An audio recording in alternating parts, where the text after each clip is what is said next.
छत्तीसगढ़ी गाने देखने के लिए हमारे YouTube चैनल को सब्सक्राइब करें और नए अपडेट्स जानने के लिए बेल आइकन के बटन को क्लिक करें।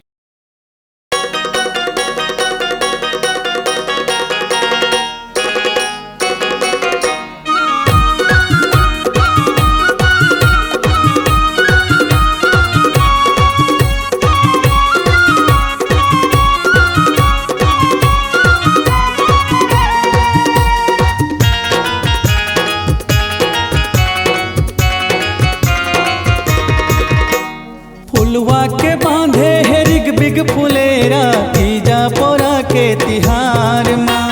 बेटी माई लागे लक्ष्मी बरोबर सज धज सोला सिंगार माँ।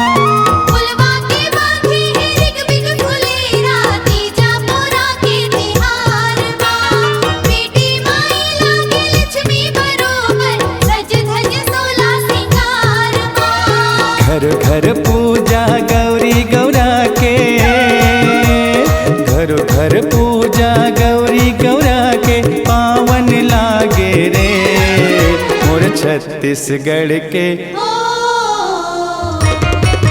मोर छत्तीसगढ़ के तीजा पोरा मन भावन लागे रे।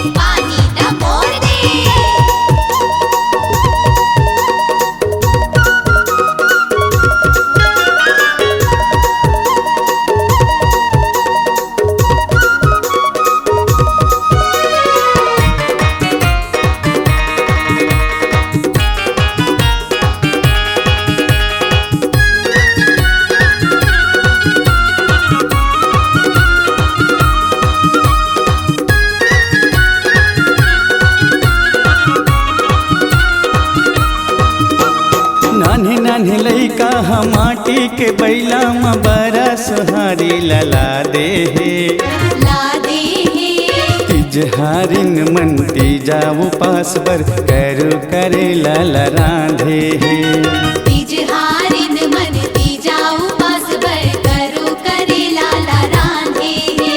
नान्हे नान्हे लइका हम माटी के बैला में बड़ा सुहारी लला दे हे, तिजहारिन मन तीजा उपास बर करू करे लाल राधे हे। तिजहारिन मन तीजा उपास बर करू करे लाल राधे हे। खोर गली माँ किलकारी गूंजे, खोर गली माँ किलकारी गूंजे सुहावन लागे रे मोर छत्तीसगढ़ के, मोर छत्तीसगढ़ के तीजा पोरा मन भावन लागे रे। मोर छत्तीसगढ़ के तीजा पोरा मन भावन लागे रे। एक गोड़ माँ लाल भाजी एक माँ कपूर, कतेक लमानों में देवर ससुर। एक गोड़ माँ लाल भाजी एक माँ कपूर, कतेक लमानों में देवर ससुर। फुगड़ी फुफुर फुगड़ी फू, फुगड़ी फुफुर फुगड़ी फू, फुगड़ी फुफुर फुगड़ी फू, फुगड़ी फुफुर फुगड़ी फू।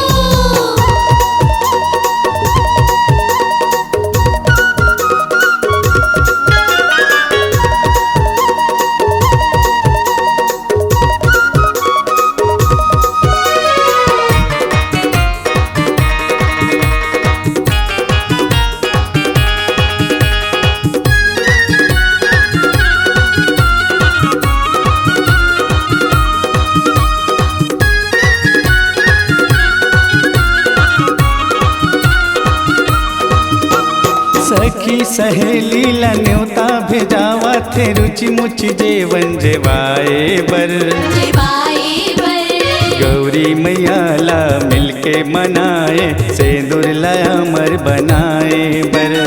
गौरी मैया ला मिलके मनाए सिंदूर ला अमर बनाए बर। सखी सहेली ला न्योता भेजावा थे रुचि मुचि जेवन जेवाए बर, गौरी मैया ला मिलके मनाए, सिंदूर लाया मर बनाए बर। गौरी मैया ला मिलके मनाए, सिंदूर लाया मर बनाए बर। चेहरा में सबके हंसी खुशी के, चेहरा में सबके हंसी खुशी के सावन छागे रे, मोर छत्तीसगढ़ के, मोर छत्तीसगढ़ के तीजापुरा मन भावन लागे रे। मोर छत्तीसगढ़ के तीजापुरा मन भावन लागे रे। एक गुड़ मलाल भाजी एक माँ कपूर, प्रत्येक लमानों में देवर ससुर। एक गुड़ मलाल भाजी एक माँ कपूर, प्रत्येक लमानों में देवर ससुर। फुगड़ी फुफुर फुगड़ी फू, फुगड़ी फुफुर फुगड़ी फू, फुगड़ी फुफुर फुगड़ी फू, फुगड़ी फुफुर फुगड़ी फू। फुलवा के बांधे है रिग बिग फुलेरा, तीजापुरा के तिहार माँ। बेटी माई लागे लक्ष्मी बरोबर, सज धज सोला सिंगार माँ। फुलवा के बांधे है रिग बिग फुलेरा, तीजापुरा के तिहार माँ। बेटी माई लागे लक्ष्मी बरोबर, सज धज सोला सिंगार माँ। घर घर पूजा गौरी गौरा के, घर घर पूजा गौरी गौरा के पावन लागे रे, मोर छत्तीसगढ़ के, मोर छत्तीसगढ़ के तीजापुरा मन भावन लागे रे। मोर छत्तीसगढ़ के तीजापुरा मन भावन लागे रे।